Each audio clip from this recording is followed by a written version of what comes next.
Welcome back to Two Dogs Talking Ball.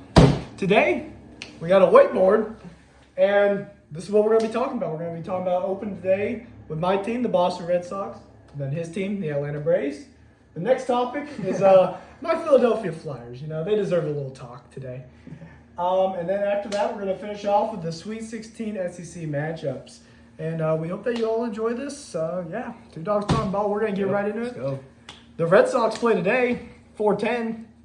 Nesson, I think it's going to be a pretty good game. No Hunter Green for the Reds. He's out for a long time. Yeah, it's extended, yeah. Yep, and with Crochet on the mound, I hope that he can pitch really good today. Start us off strong in the season. Yeah. Let's try to get 1-0. The lineup that we're rolling out today, we got Roman Anthony in leadoff, which Cora announced that he was in leadoff, so I'm not too surprised about that. I mean, I think Roman's a great player anyway. I kind of wish he was in a little lower in the lineup because I wish people were on base for him because he could be an RBI machine if he was a little bit lower, like below Duran and Story.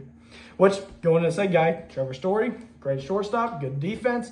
Hopefully he can have another healthy season like he did last year because that was a great season last year. It was good to see him healthy again. He hit a 3-run home run in the playoffs last year. Hit a 3-run home run against the Braves when we went last year. That is true. He Yep. hit that nice home run that I got to see in that made person. me mad. That was my first ever Red Sox home run in person. And Really? the only one. And I've been to 3 games. I'll get into that later. You got it. Yep. Next up, we got Jarren Duran. He's DHing, actually. Not in the outfield because we got Roman in left. And then we'll get to the other outfielders later. And hopefully Duran has another good year. A lot of triples, doubles. Expect to see that.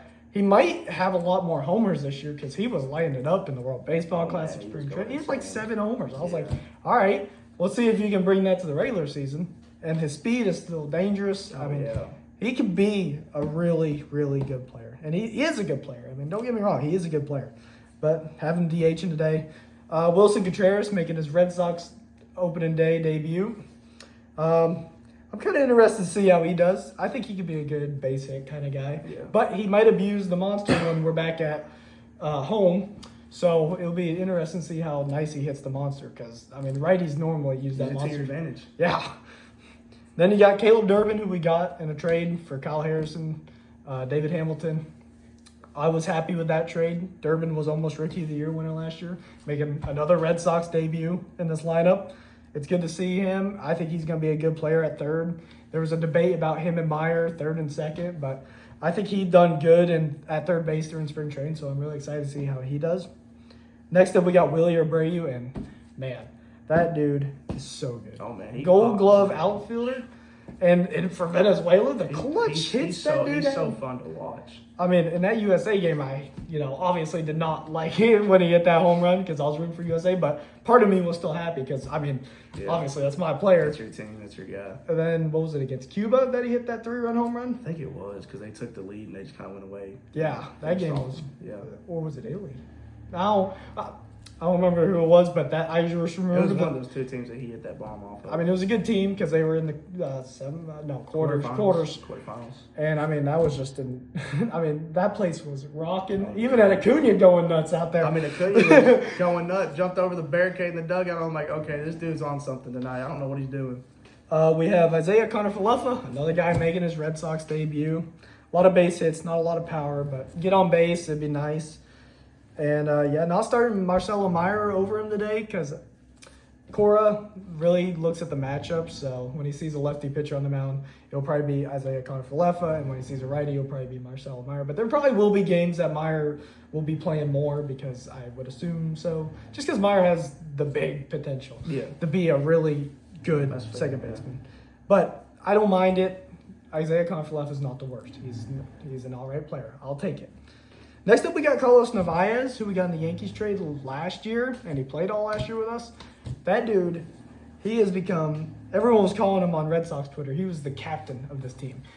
Because this guy, he really took off last year. I hope he doesn't have what happened to Connor Wong, Connor Wong hit 290, and then the next year he hit no home. He didn't hit a single homer last year. He hit bombs in BP at Atlanta. Yeah, then he came... Then this year, then the year, I mean, it was just bad. It's crazy. Hopefully Wong has a decent year because he's my favorite player. I really liked him. Now, obviously, we gave up Mookie Betts for him, but Who's the dude on the back? Oh, I thought you had the dude. no, on the this back. one doesn't have a name. This is just a City, City Connect. Connect. Just a plain City Connect. I like this jersey. It's a great jersey. Got the hat, you know. But I think Narvaez will do fine. He gets a lot of walks. Like in the postseason, I think he had 4 walks last year against the Yankees. I mean, he was seeing the ball well. And then in the 9th spot, probably one of my top 3 players on this team, just personal favorites, Cedane Rafaela.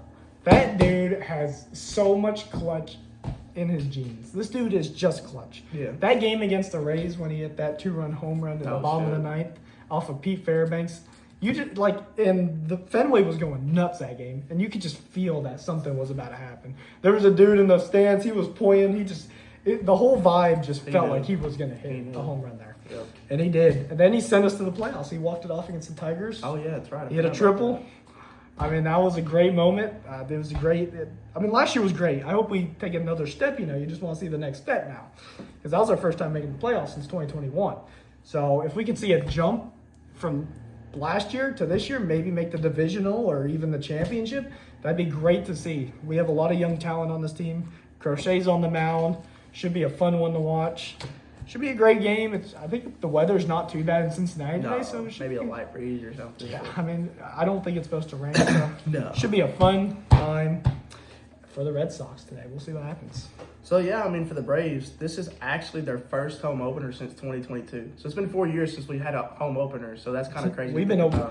Just want to say, the last few years we've been open on the West Coast, so games don't start till 10 o'clock. I'm like, great. That's how it worked for the Braves. I remember we had like a Central Time series and then went to LA for 2 weeks. Played the crazy. Angels and Giants like the first 2 weeks last year, which is crazy.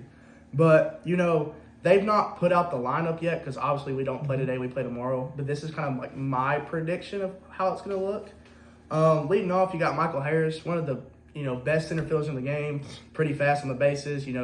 I mean, that's the dude that you want on a team that he'll will you to a victory if you need it.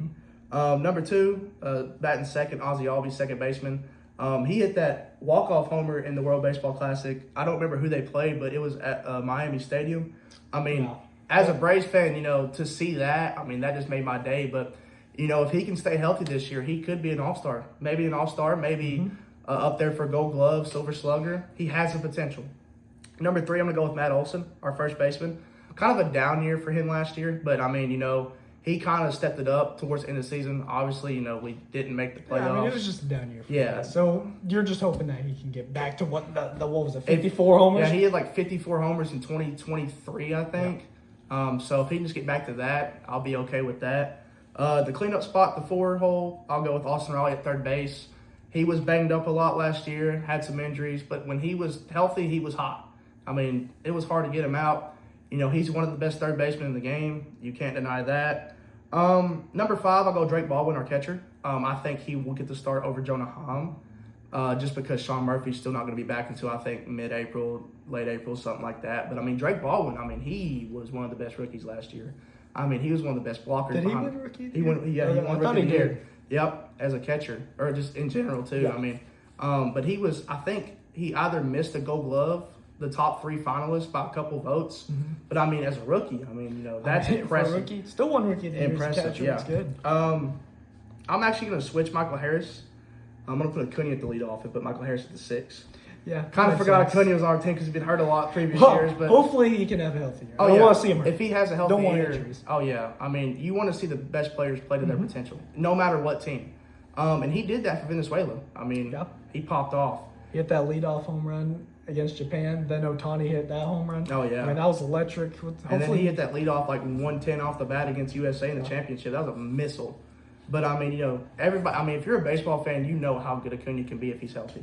Had that, that 70 base stolen season, 40 homers. 40, the only player, right? Only player to ever do that. Yeah. I think 40-70. I mean, it's crazy. At number 7, batting 7th, it's going to be a new player, Mike Yastrzemski, our left fielder. With Jurickson Profar being on PED, having that 162 game ban again. Yeah, I mean, you just don't like to see that. No, I mean, why do it again? Back-to-back years. Back-to-back years. If you're going to be doing that, don't be on my team. But I'm looking forward to seeing, how Mike can, I would say handle the environment of Atlanta. Because this is kind of like a new environment he's going to play in. So, if he can perform at the highest level, he could potentially be an all-star this year. He performed really well in spring training in the Grapefruit League. So, I mean, I'm looking forward to that. At number 8, I'm going to go with Mauricio? Yeah, Mauricio Dubon. It's kind of hard to say. Yep. Just because of Hassan Kim being hurt. Got hurt right before spring training. He will be our shortstop until he comes back. He was an Astro, right? Yeah, I think that's the guy we traded for Nick Allen for. Okay. Yeah, that Nick Allen trade in the offseason. Looking forward to see what he brings. He's got potential, good shortstop. Had a pretty good high field percentage last year, lower error percentage. So I'm looking forward to that. And then bat 9th, I'm gonna go with Jonah Heim at DH or Eli White. Kind of a toss-up because it just depends on situational matchups, who's pitching. They've not decided who the Kansas City starter will be against us, so just kind of have to look forward to see. Strider's on the IL, right? He'll be back, I think, between April 15th and April 20th. So who's your opening day starter? Chris Sale. Oh, yeah, Chris never Sale. mind. Kind of forgot Sale was Yeah. there. Literally just signed an extension just a little bit ago. Another guy that was banged up last year, had that fractured rib, was on the 60-day IL, but, I mean, when he was healthy, he was pitching really well. Yeah, you guys were pretty beat up last year, Yeah. pitching-wise. I mean, Well, we and everywhere. were relying on guys like Dylan Dock. And what was his name? Houston Waldrop was our starter, basically our Friday night guy last year. He pitched against us. He had long hair. Grant Holmes? Yeah, He was there. He did okay. He was not the worst. No, it's just besides that home run he gave, he performed really well. But yeah, Chris Sale last year went 7-5, had a 2.6 ERA, had over 160 strikeouts. Previous Cy Young winner for the Braves the year before last. So, and I'm looking forward to the bullpen. We bring Iglesias back, Bummer, Dylan Lee. That's 2 lefties. We have 2 lefties, 5 righties in the bullpen. So pretty much just looking forward to see how we open up the season. Mm-hmm. And I think we'll lose 1, but I think we'll take 2 out of 3 and get the series. Yep. Next up, we're going to talk about a great team. The Anaheim Ducks. No. Oh. Even better. Oh, The Philadelphia Flyers. Well, we actually almost have the same amount of points this year. It's just... My division's a whole lot easier. Yeah, I mean, you're in first place. We would be in second place right now. But no, we're almost in last place right now. Good job. Yeah, we're doing great. But, I mean, we actually have improved. Last year, we already had more points than we did last year, which is good. That's good.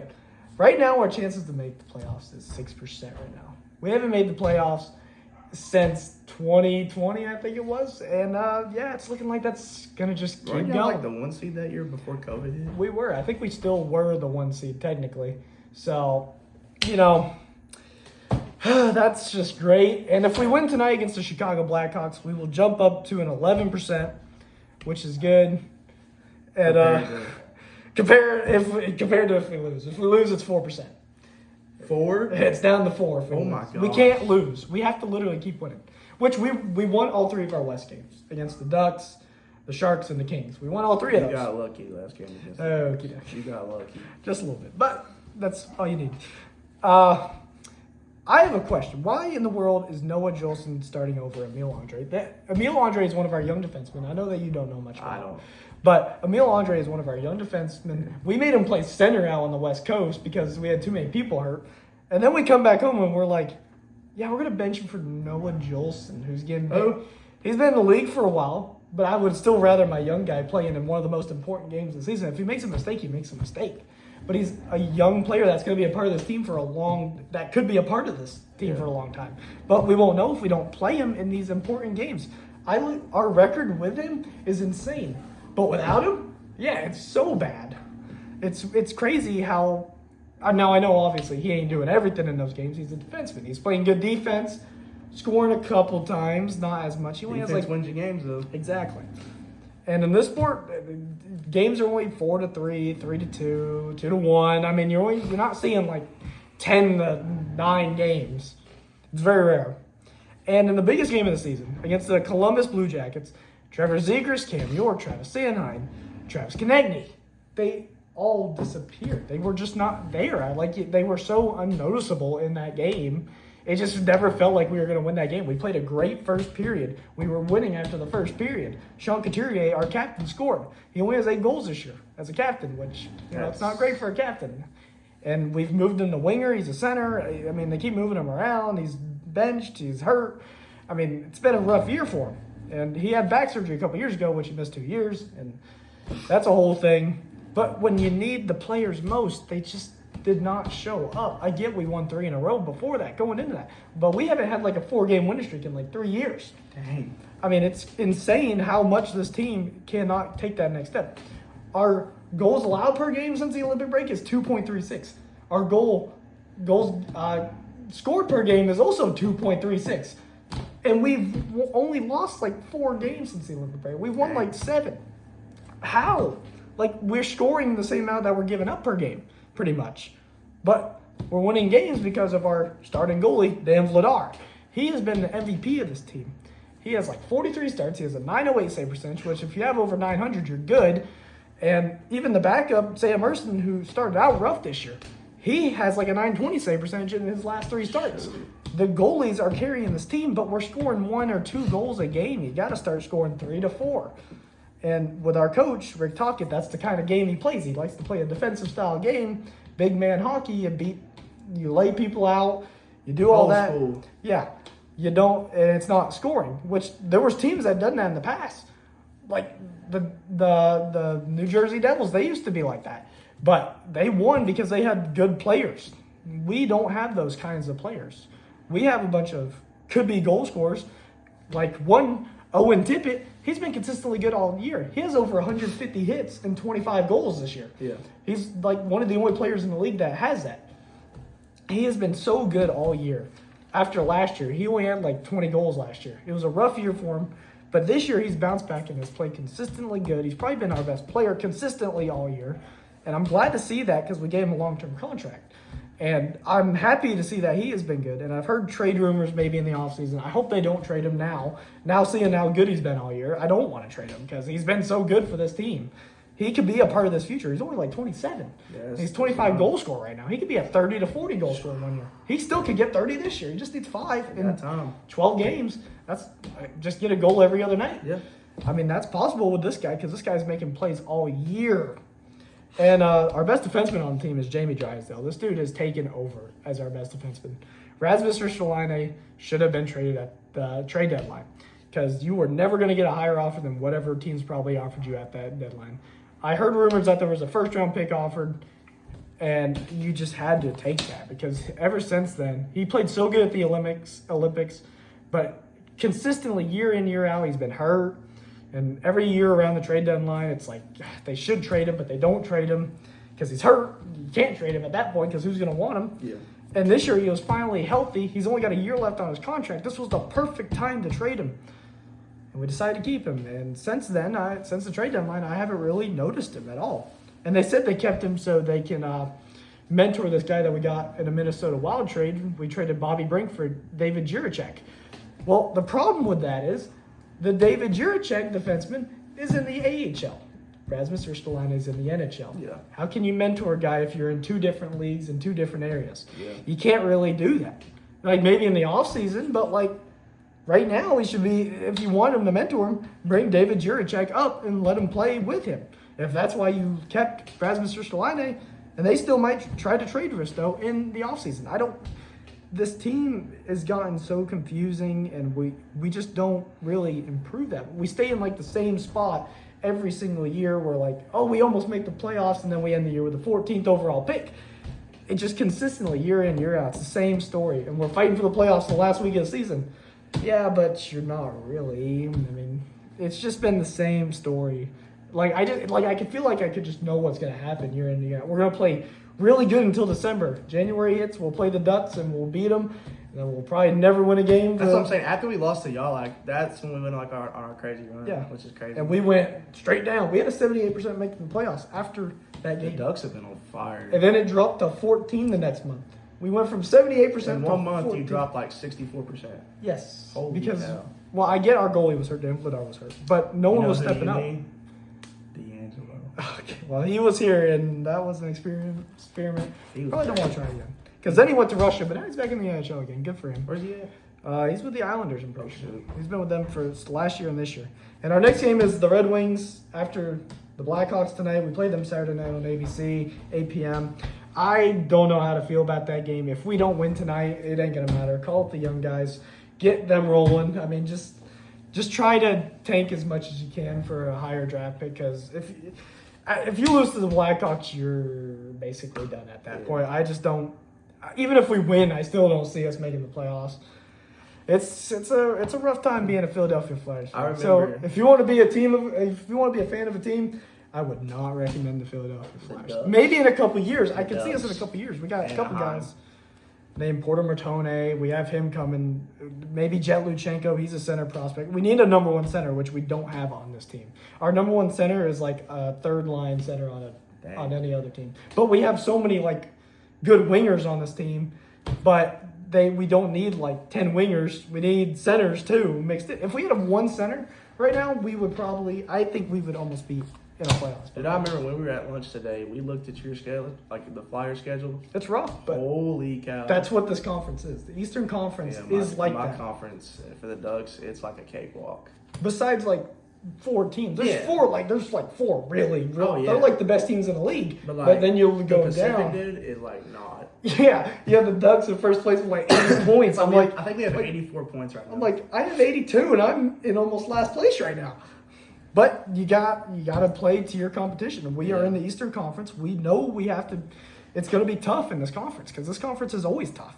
So you just got to find a way to get some players, and they're relying on free agency this year. But all of the big name free agents already resigned with their teams. So now the free agency class looks not very great, and you're like, you want to spend money, but who you signing? There ain't like any big like superstar names out there. That's fair, yeah. So it's going to be interesting. I don't know what they're going to do in the offseason. I can see them making a trade for a one center. You can't have Cutter. Well, I wish we did because he has 40 goals this year. That's my favorite player. That's the only player I know on the Ducks. I know Radko Gudas. He got suspended. He was an ex-Flyer. I mean, he's one of those enforcer guys. He's the Ducks captain, but he's one of those guys. He's a guy that likes to fight, hit people. Because he got hurt a fight the last time they were on national television, and I was like, dang, like this dude is a menace to society. And he hurt Austin Matthews, not on purpose. No. I mean, it was just like they ran into each other. I don't think he was trying to do that, which Matthews is out for the season. One of the best players in the league. He was captain of Team USA. I don't think he was ever gonna mean. No, I don't think it was intentional. But still happened, and it just happens. This sport is dangerous. You got to be ready to get hit. Yeah, you got to be built for it. Yeah, and that's pretty much all I gotta say about the Flyers. And that's it. Just went on a massive rant about that. Oh my gosh. And so if you want to explain the SEC matchups that we have coming up in the Sweet 16, because I've watched some of the games. Like I've watched Tennessee games. Obviously. That was a heart attack against Virginia. That was too close for comfort, but it's Tennessee, so I'm used to it. So yeah, if you want to explain to me, because I explained to you about hockey, now you can talk to me about basketball. Well, I mean, pretty much you just look at it and you're like, every SEC team has a winnable opponent. Mm-hmm. I mean, I'll start off with Arizona versus Arkansas, 1-4. Yeah. Arizona is just good all the way around. Yeah, number one seed. Yeah, number one seed, top right part of the bracket. But Arkansas won the SEC. I know that. And they got Darius Acuff, too. He's dangerous. I mean, Darius Acuff, SEC Player of the Year, SEC Freshman of the Year. And I'm not going to lie, he could go over Cameron Boozer in the draft as number one pick. That's possible. Yeah. Anything's possible. I mean, because he's just an all-around good player on offense and defense. And it's like, with Arizona, dude, I tell you what. I mean, you want to talk about a tough rebounding team? I tell you what, man. 43 rebounds a game.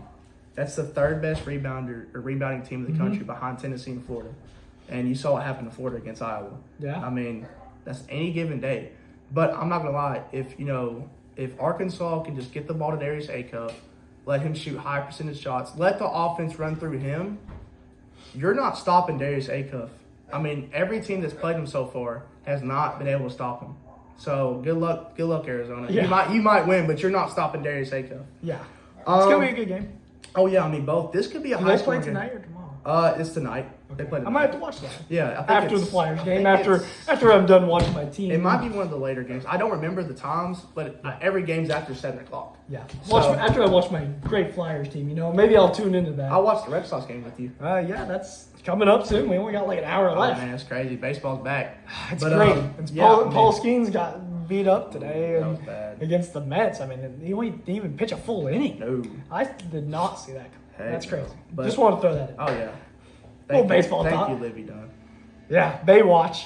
Getting ready for it. Paul Skeens locked in now. No, he's not. No, he is not. But, with Arizona averaging 86 points a game and Arkansas averaging 90 points a game, this could be a shootout. This could be just a nonstop, back and forth, up-tempo, high, just quick. Fun game. Up-tempo game. A good fun game. Who doesn't like a good fun game And in the March thing Madness? is both teams shoot the ball 50% or higher. Field goal, and three-pointer. It's just both teams take, high percentage shots, contested or not. But, if you look at both coaches, they've been around for so long, they have that resume and they have that confidence in their players to let them, just run what they want to run, play how they want to play. They have set plays and set styles of defense and offense, but it's like both teams have great players on both sides. And it's like, you got to let them do what you got to do. Let them do what they want to do. You know what I'm saying? Do you think that this game could go down to the last shot of the game? Do you think this could be one of those buzzer beater type games, or do you think this could be go to overtime? I could see a double overtime game tonight. I could see a double overtime game coming down to free throws. Unless Darius Acuff hits a buzzer beater. Well, Darius Acuff shot 11 for 13 from free throws last game and had over 30 points. I mean, that dude is a beast. And, it's like, Arizona's a 1 seed and I picked them, but it's like, dude, This is a toss-up. Arkansas has been on fire. That SEC tournament, they've not lost a game since, SEC championship. Or no, not even Friday. They've not lost a game since the second to last game of the regular season, which that was the last of February. That's almost been a whole month ago. Yeah, they won the SEC. Yeah, and they've won a couple games in the tournament. They're on point, and it's they're on fire right now. Those are not the teams that you want to face. Those are not what you want to see coming into this. Heck no. And that says the same thing for Michigan and Alabama. Another 1-4 matchup. Which I did not see Bama going. I had them losing I had Texas Tech. Well, we had Akron in the Sweet 16. But, that didn't feel bad. But then Texas Tech showed up and showed out. I think Akron kept that a game until the last 5 minutes. And then all of a sudden Bama went and just beat up on Texas Tech. It was whoa. I think Bama won 90-65. Yeah, it was crazy. Let me tell you something. I have stats about Michigan right here. And I'm just going to talk about one player. And I know you've got, Yaxel Lindenberg, Ade Mara. Let's talk about Elliot Cadeau. 12 points, 7 assists, only 2 turnovers. Hey, here's something the guy that doesn't turn the ball over, you like that. And here's something that I learned that I guarantee you have no idea. He's half blind and half deaf, and he's that good of a point guard. He wears a contact in his eye to where he can see. That's crazy. And the commentators were talking against when Michigan played St. Louis. It was like Elliot Cadeau has said, with being half deaf, it blocks out the noise if you're on the road. True. You don't hear it. You hear it, but you don't hear it. It's like, but Michigan's just, they're all the way around. They're just tough. Bigs, guards, inside the paint, outside the paint, perimeter, interior defense is tough. Yeah, Bama had a good run. I don't know. I don't know. Michigan is real. I don't know. It's just Michigan. But here's the thing, though. Bama, you want to hear something crazy? You know how they blew out Texas Tech? Yep. 19 threes, 57 points by 3-pointers. That's crazy. And they shot over 40% that game. And they still scored 90 points, right? 90 points? Yeah, it was 90. I think it was 40 95 points, to 60. still 95 42 to 60. pointers. Yeah. And the crazy thing Well, is, not counting free throws. their best player shot 2 for 12. Bama's best player shot 2 for 12. Bama's, one of the dudes off the bench, I think his name is Houston Millette, 5 of 5 from 3. All of his points, crazy. 15 points, 5 of 5. So he had a fourth of their 3-pointers. I think if they had their best player right now. The guy Aiden that Holloway? the guy that did all That's their best guard. But, they're still performing really well without their best I think guard. they had him. If they had him, they could I could see him. They could put up 100 points against Easily. Michigan and probably still lose. Probably. The thing is, Bama's had so many high-scoring games this year, they're used to it. Yeah. They're used to giving up so many points, but they're used to, overcoming that hump of the lack of defense turning into excellent offense. So it's like, they're going to be locked in, but I think Michigan still pulls this one out. I think this could be a 10-point win for Michigan. Just because of the fact that who's going to guard Elliot Cadeau? Bama's secondary point guards, their backup point guards, on the roster, on the depth chart. They played against SEC opponents, but it's like Elliot Cadeau's been around for 3 to 4 years. He backed up R.J. Harvey at North Carolina for 2 years. It's like, or R.J. Davis, or so I don't remember his name, but his first name, he was one of the best guards in college basketball, back in 2023 and 2024. But man, it's like, I don't see anybody stopping Elliot Cadeau. maybe Jacoby if they overcome Iowa State. We'll get to that in a minute. But I think Michigan wins this. I think, didn't we have Michigan in the Final Four? We had them in the championship. Or the championship game going against Duke. Yeah. So we had that's still possible at least. But I mean Duke. We had Purdue in the Final Four. But which that's still possible. Hey. I think all of our Final Four teams are except Florida. Florida. Yeah, that's right. But you know what? I'm happy to see that. I was like, you know what? I mean, it was so. I mean, what made my day Sunday was Tennessee pulling off a win. Vanderbilt lost the day before. Mm-hmm. Kentucky and Florida lost the same day Tennessee won. Yeah, we picked Florida to go to the Final Four, but we didn't want them, obviously. And obviously, I'm a Texas fan when Tennessee's not playing. Hook 'em horns, baby. You know what I'm saying? No. Yep. No, not really. Yep. But I mean, an 11 seed in the Sweet 16. This is a Cinderella story right here, bro. A Cinderella story. Now, I know you're going to hate me for saying Texas can win this game. I mean, they can. I think they're going to win this game. I don't know if they're going to, but I think that they could for sure. But here's the thing. What does Texas have to lose? The game. That's it. You know what Purdue has to lose? I know the game. All of their 6 seniors if they lose tonight. And they go back to being a young team and having to, rely on the transfer portal next year. See, that's the thing, Purdue has been so close the last 7 to 8 years. Mm-hmm. We'll start back in 2019 when they beat Tennessee in the Sweet 16. Ryan Klein, you had Carson Edwards at their guard. I mean, they had 2 guys over 7 foot in that game, and they somehow almost lost to Tennessee. I mean, I know we had Schofield and Grant Williams, but you look at the matchups, Purdue is a way better team because of how good they were that year. I think they only lost like 2 games that year and was somehow only a 2 seed. I don't know how they were not a 1 seed. But still, it was like, they lost to Elite 8 right after they beat Tennessee. Their 2 best players got shut down that game against Virginia.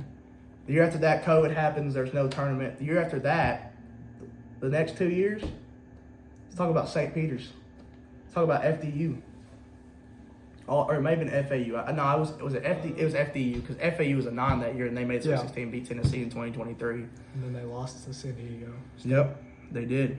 And let's talk about how, Purdue lost in the championship game to Dan Hurley and UConn. Mm-hmm. It's like they've been so close. They have not been able to get over the hump. So does that play a factor? Because of how much is on the line. I know personally, I know some Purdue fans. And they've said, if they lose this game, their coach has been successful for a lot of years there, but he's not been able to get over the hump. It's like Rick Barnes in Tennessee with the Elite 8. We get there, but we can't get over the hump. And it's like, with Purdue, with Braden Smith, one of the best guards in college basketball, 8 assists, but 8 turnovers last game. It's a lot of turnovers. You cannot be doing that. You cannot be doing that. And they struggled against Miami. I mean, a 10-point win it doesn't sound like a struggle, but they turned the ball over too much that game. Their shots were not falling, beyond the 3-point line. Their free throws were okay. I think they went like 31 for 42 from the free throw line. I mean, they got all the calls that game. I watched it. That was bad. I didn't watch that. But, here's the thing. Purdue's struggling, but Texas is not. I mean, you take down BYU and the potential top 5 pick in the NBA draft, you turn right back around and beat number 3 Gonzaga, the 3 seed Gonzaga. And it's like, with Texas, I mean, what more can you say about their guards? I mean, they facilitate, they push the ball in transition, they're up-tempo. That's the style of offense, they're going to play this year. That's the style of offense that's going to be at Texas for years to come if they decide to keep this coach around. I mean, what's his name? What's this coach's name? I'm a fan. I don't even know the coach's name. I'm not a fan, and I don't know the coach's name because I don't watch basketball. Sean Miller. I watched Sean Miller. I had a brain fart. Don't watch. Sean Miller. I mean, he had success at Xavier in the 2000s. One of the best coaches in Arizona history. Coached Aaron Gordon. Look where Aaron Gordon's at now. 2-time champion with Denver with, Nikola Jokic and Jamal Murray. Dunk contest guy, right? Yeah, the guy got cheated 2 years in 2015 and 2019, 2020 season. Yep, got cheated. But, I mean, he's had so many great players over the years.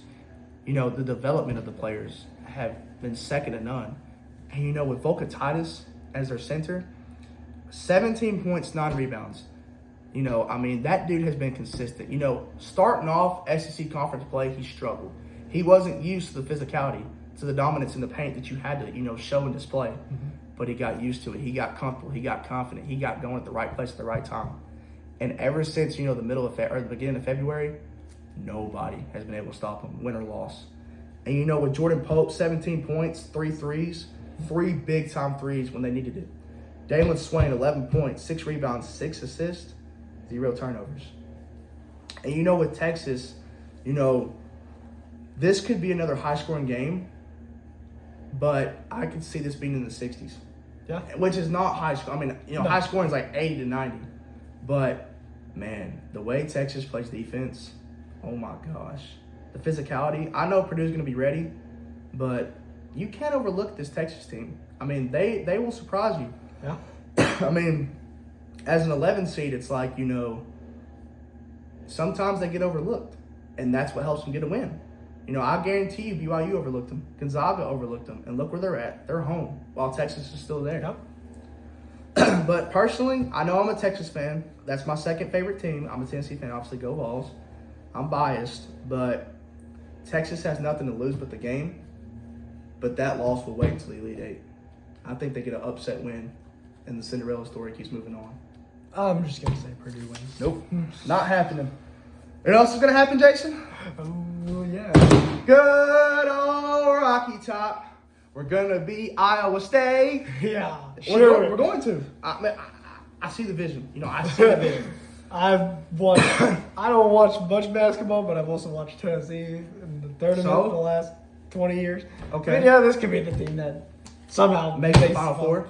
It wouldn't surprise me at this point. Hey, the way we're playing, it's like, bring it on. But, I mean, on a serious note, looking at Iowa State, man, they dominated Kentucky. Beat them by 20-plus points. Yeah, we did that. Well, the first half. Can we just stop games at the first half, In please? the first half, we did. Both times? Man, that was bad to watch. We watched that second game together. We're on FaceTime. Jacoby missed that, bank shot. I mean, it's not his fault. That's a half-court shot. But it hit the backboard, hit off the rim, and I was like, bruh, I'm going to go cry now. We're never being Kentucky ever again. In football. Well, That ain't hard. Ooh. But they got Will Levis. Not anymore. He's on my team, unfortunately. I'm bringing Stoops. Fire him. He already fired him. Bring his brother in. And now they got the Oregon OC. Now, that I'm a little nervous because I think they could be a little bit better. 7-5. That's a good year for I mean, us. that's improvement. That used to be a good year for us. Now we won undefeated and we want championships. Did they not We ain't remember? getting one of that. We almost had it last year. Yeah, right before halftime at Bama, too, we almost had it. We ran the spider 2 wide banana, Yeah, perfect play. and then we threw it to the banana. And then the guy ran all the way to the other end, We were supposed to throw it to the spider. The 2 was wide open, but the wide banana part was covered. Throw it to him. That sounds good. Well, we tried. It didn't work. Or you play a good really good first quarter against Georgia. Joey was first top. half. Yeah, first half. But Joey was just lighting it up. Second half, we good. We don't need to keep putting. We had a kicker. Yeah, Max Gilbert had like 3 game winners, didn't he? Mm-hmm. Just about that many. But, back to basketball, we get on a little rants. We like ranting about Because our sports teams are great. All of them win championships. The Braves won the Grapefruit League championship in spring training. Hey, they won a trophy in Bristol. Hey, more trophies than a lot of other teams in baseball. How's your team doing in baseball? We won a couple gold gloves. Should have won platinum glove, but no. Bobby Witt somehow got over Sedane. Back to Iowa State, Tamaine Lipsey and Blake Buchanan, both perform really well. Tamaine Lipsey's a 20-10-5 guy in a hard way. He had 26 points, 10 assists, and 5 steals. A 20-10-5 guy's points, rebounds, assists. Yeah. But you can earn it a different way. Blake Buchanan got shut down. His shots weren't falling. Excuse me, but man, dominating the board. 8 rebounds. I think had 4 offense. Like he had half and half offense and defensive rebounds. And man, I'll tell you what. The one thing that I'm not concerned about Iowa State is their 3-point shooting. 9 of 28, which is 32%. But you know what I'm concerned about? We're not a big 3-point shooter team as it is. Anyway. No, but we don't shoot that much though. That's what I said. But they shoot a lot. Yeah. But the one thing I am concerned about is how well they protect the ball. Mm-hmm. Only 7 turnovers, and you score 82 points, and 34 of that comes in the paint. That's pretty dangerous. I mean, but the thing is, their best player is out. Yeah. I didn't see that. He's in a boot. Mhm. We've got to take advantage of that. We have to feed the post. And getting into that, we didn't do a good job. We did not do a good job of that against Virginia. A lot of our shots came from outside, which is not normally Tennessee basketball under Rick Barnes. We like to feed the paint. We like to get the ball. And I'm not saying we didn't do that. We didn't do that like I know we could have done it. Mhm. And it's like, it's the one thing that concerns me is Iowa State has size. They have big guys like Virginia. We have got to out-rebound them on the glass, offense and defense. And we didn't we know we can offensive rebound the ball. We just can't. We just can't score after that. And that's the one thing that I'm concerned about is our second chance points. We're not consistent at doing it. You're not going to score them every time. But if you can cut it down to maybe 45 to 50% of getting those points back, you're good. Nothing to worry about. But I tell you what, as of right now, there is not a tougher team inside the paint than Tennessee basketball. Yeah, I've actually liked watching shooting the 3-pointer's fun and all, but that shot Jacoby hit, man. But seeing them use the paint to their advantage, physicality. That's what SEC builds on is physicality. I mean, Rick Barnes said if he was an old football coach, he'd play inside. I mean, he would run the single wing offense. Which that's hard-nosed football. You run the ball up the middle in A gap, B gap, C gap, and you're going to knock somebody over. That's his type of coaching. And that's why I don't really watch the NBA much, because it's see all 3-point shooters Yeah. now. That's all you see is highlights of 3-point. But in college, you see these guys throw up a lob and dunk that. I mean, that lob that Jacoby had to JP, and he caught it and reversed it, and Jacoby threw that from half court, almost half court. It's like that's more fun to me than a 3-pointer. And that lob Dwayne Brown had inside the paint, I thought he was putting up a half hook shot. That defender came over and helped. Lobbed it, Felix caught it, and jammed it home. And I'm going to start with Felix Okpara, man. There is not a better shot blocker in college basketball than Felix. His shot block to rebound ratio is amazing. That Native Man, what was it, Native Man? Yeah, I was like, whoa. Dude, I'm not going to lie, I was sitting there, I didn't get too hyped that game in the first half because, I knew it was going to be back and forth. But when he blocked that, I got up and started. I'm not gonna lie, I started talking trash. I was like, "You can't guard him, and you can't guard me." Yeah, can't guard me either. Then might as well say that. But I mean, there is not a better shot blocker than Felix Okpara. 4 blocks, 8 rebounds, 7 points. But I'll tell you what, Jacoby Gillespie, Bishop Boswell.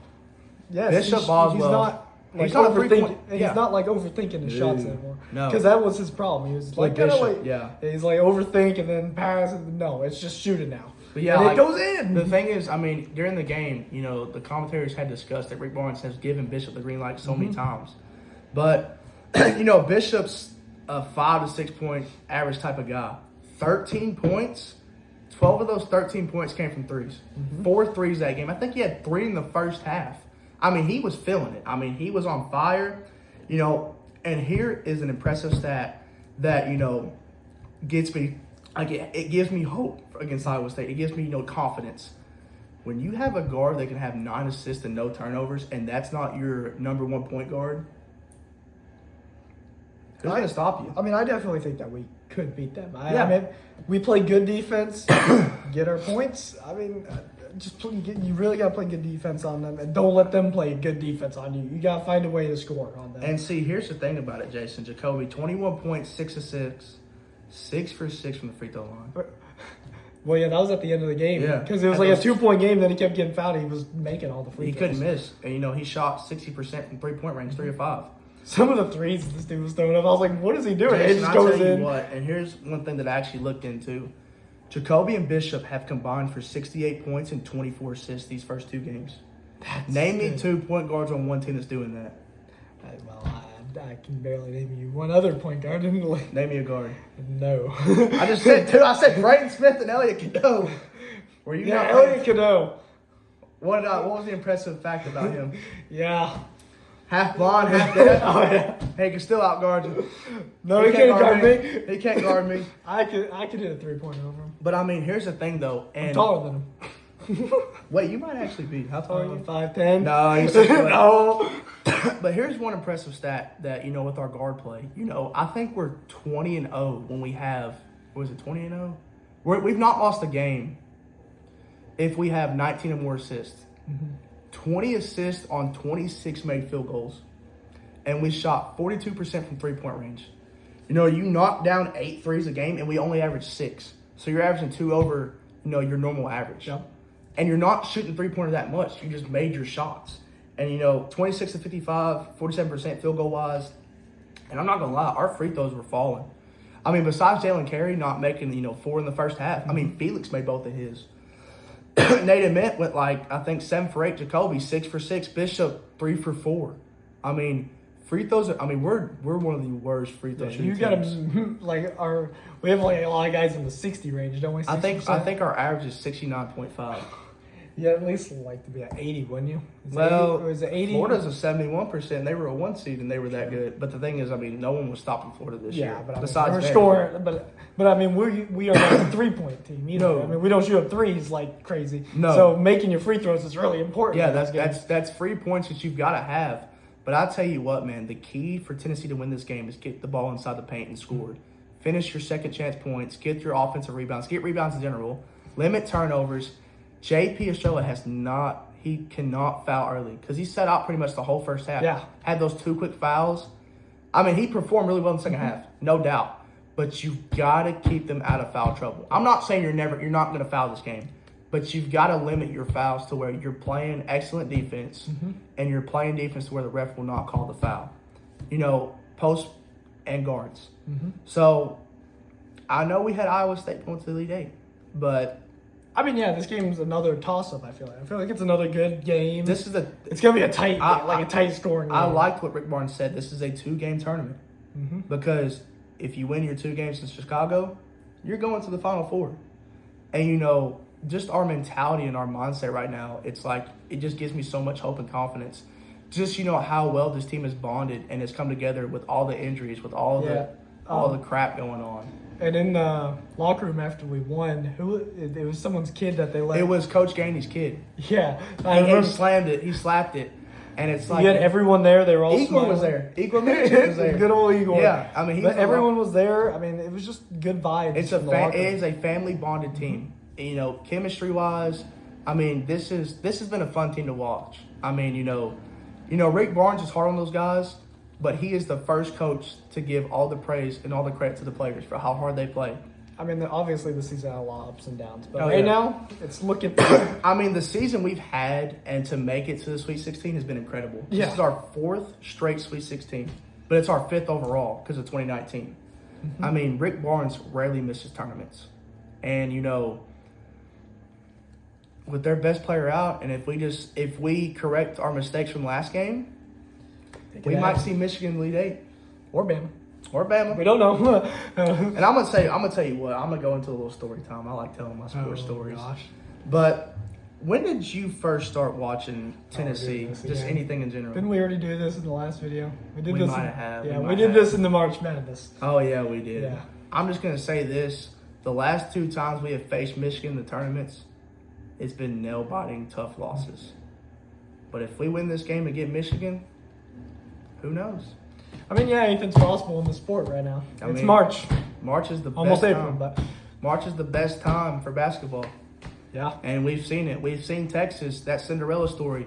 We've seen, just so many amazing games. Even if it's like that St. John's Kansas game was insane. I mean, St. John's is up double digits. Kansas comes back. Yeah, this won't be a high. I mean, I don't see this being like a super high scoring game. No, It's hey. gonna be like so close all game. Honestly, I think Like both. 68 to 67. I think both teams going to half not scoring 30 points each. I can see that. I think it could be like a 68, 67 final Yeah, for sure. Yeah. around that.